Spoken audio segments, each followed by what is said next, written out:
Welcome to my complete acrylic painting workflow.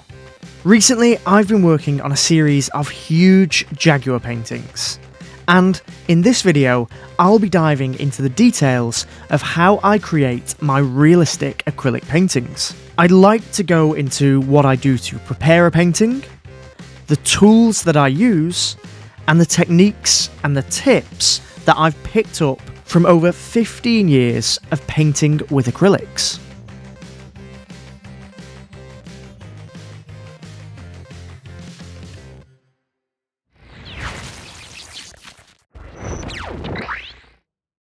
Okay, to start off with, let's talk about the surface that I paint on, and that surface is canvas. But we can't just pick up a canvas and use it straight out of the wrapper. We need to prep them a little bit first. I like to use a few layers of Winsor & Newton gesso. When I first started making art, I really struggled painting details because of the grain of the canvas. I couldn't ever get those tiny little marks, like hairs or whiskers, to go down right. Gesso makes the surface smoother, which is much better for realism, and it helps the canvas absorb the paint much more easily, which means your paint doesn't get repelled by the canvas and is much less likely to start peeling away in later layers.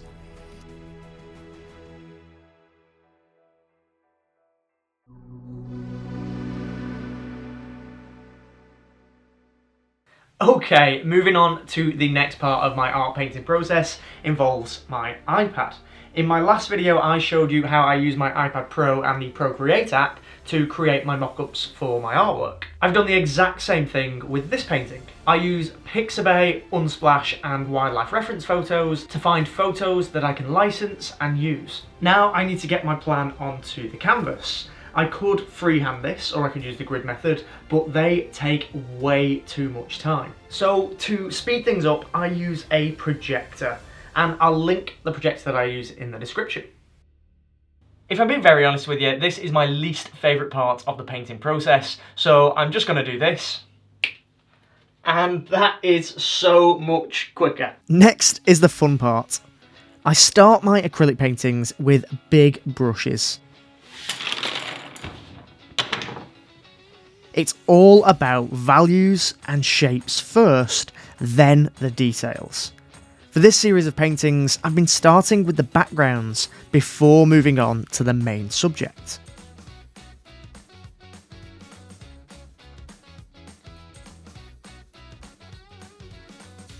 I think one of the big issues people have with acrylics is when they try to blend them like oils or watercolours. It just doesn't work in the same way. You blend acrylics with lots of thin layers of paint. You don't try to blend wet paint into wet paint. It just doesn't work, and you end up with this gross, muddy mess.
Now that the background is done, I can move on to the Jaguar. I always start with a thin wash of paint so that I can remove that harsh white and give myself a guide for the colours that I'm going to use later in the painting.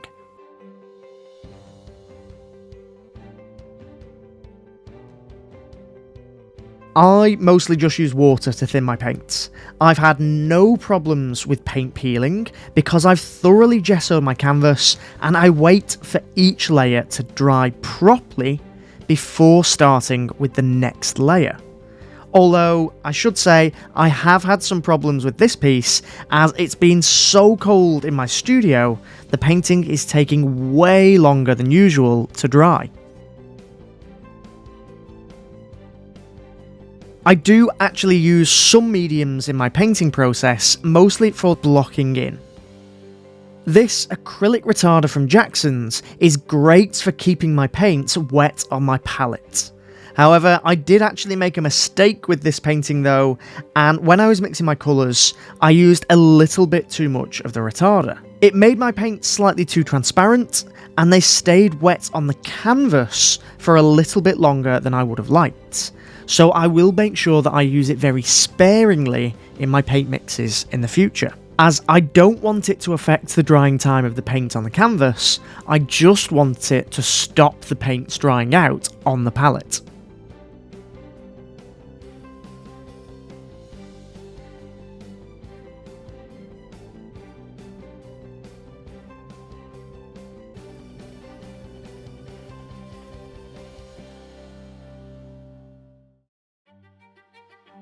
I have also tried GAC 100 from Golden, which is great because it creates a much more stable film of paint. However, it did make my thin washes of paint a little bit too opaque for my style of painting.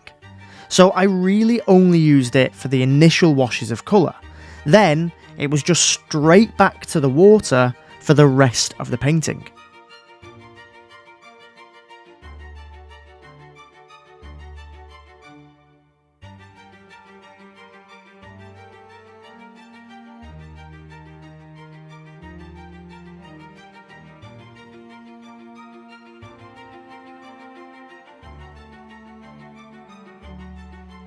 I use the water to thin my paints for glazing, to adjust the colours of the painting as I go.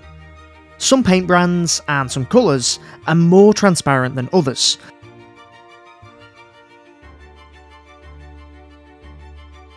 so I always make sure to do a little bit of testing before I paint. There's no point trying to do a thin glaze of colour with an opaque paint. It'll just cover up all of the details. It's also pointless trying to do a solid block of colour with transparent paint. It just won't work. So this is a piece that I've been painting for a very special project. It's not done yet, nearly there. The way that I paint realism with acrylics means there's very little texture with the paint itself. So if we get a little bit closer, the actual paint itself is almost at the same level as the canvas. There is barely any difference at all.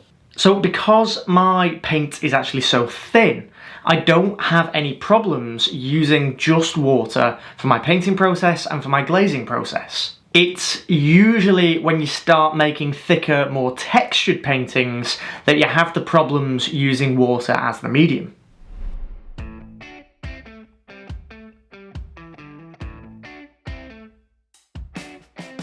I cannot tell you how sick I am of painting spots. The practice painting, the first painting, this painting, painting over them and then having to repaint the spots again and again.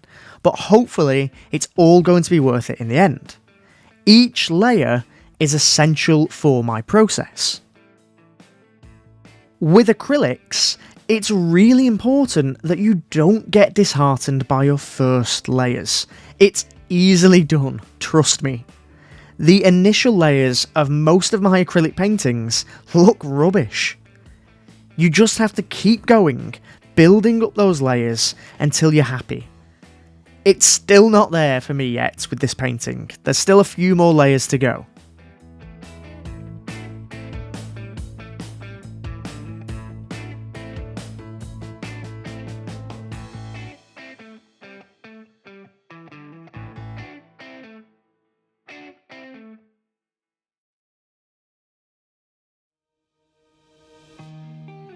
Another question I get asked a lot is about what brushes I use, And I don't actually have a specific brand of brushes that I use for all of my paintings. It's sort of a collection of different shapes and sizes. I understand that brushes are a really important factor when it comes to acrylic paintings. So what I've actually done is I've decided to create my own brush set that has been specifically designed to meet all of the needs that I have with my realistic paintings. They are going to be synthetic brushes, which are much better for acrylics than bristle brushes, and even better, they aren't made from animal hair and they are completely cruelty-free. Now, my brush set isn't ready just yet. These are the sample brushes that I've been sent while we're working on creating the perfect brush set for my kind of painting. I will leave a link in the description so that you can sign up and get notified when they do eventually get released. Literally, as I am editing this video, I have just had an email off the manufacturers saying the brush set should be ready in May 2024. So if you're watching the video after this, then go and check out the link in the description and pick yourself up a set.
The next stage of my painting process, as the painting is nearing completion, doesn't actually involve brushes. But it does need a well-ventilated space, and... Whoa! I like to add some subtle colours and shadows to my paintings with an airbrush. It's so much softer than using a brush, and it really helps to establish form and make the painting look even more three-dimensional, which is something that I think is a really important thing to do with realistic wildlife art. I really try to make sure that the animal is coming out of the canvas, that it's full of life, and it doesn't look flat and boring.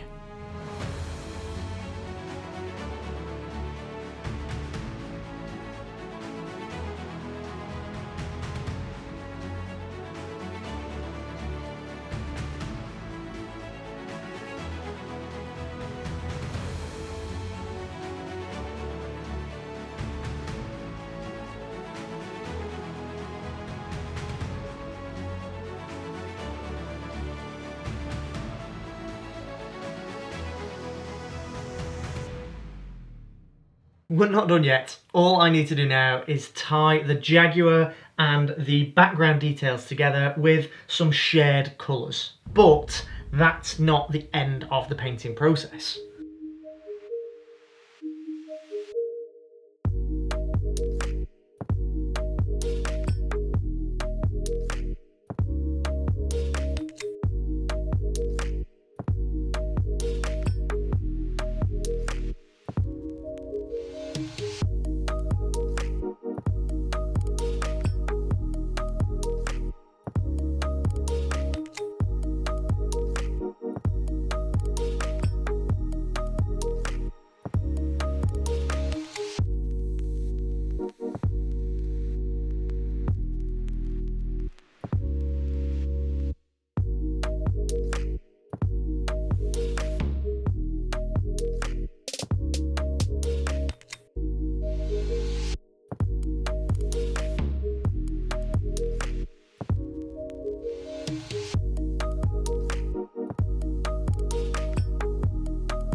When I started out, I used to finish my painting, put my brushes down, and that was that.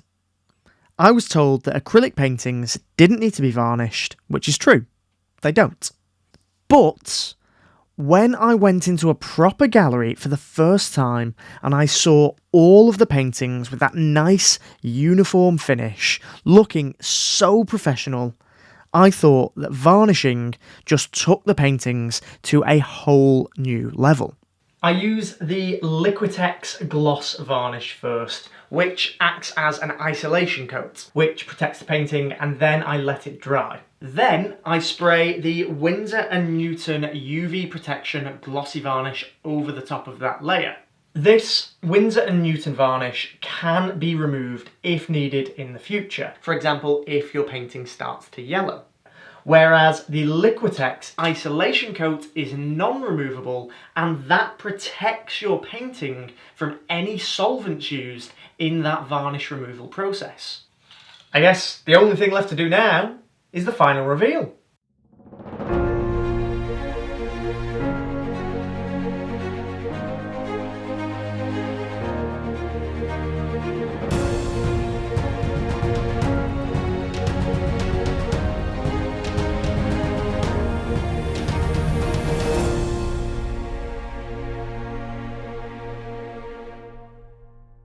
I have so many different painting and drawing tips on my channel, so if you have enjoyed the video and found it useful, please do go and binge watch all of the rest of my videos. That would be so unbelievably helpful. As always, thank you so much for watching, and I'll see you next time.